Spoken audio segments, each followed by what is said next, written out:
ఈ రోజే డౌన్లోడ్ చేయండి. మీ ఫేవరెట్ షోస్ చూడండి. ఈ ఫోటో ఎవరిదండి?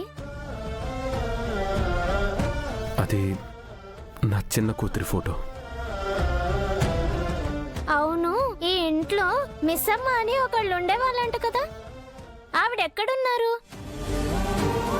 ప్లీజ్ అండి, నాకు తనని చూడాలనుంది. తను ఎలా ఉంటుందో నాకు తెలియాలి. ప్లీజ్ ప్లీజ్ అరుంధతిని అడుగుతున్నాను, చూపించండి.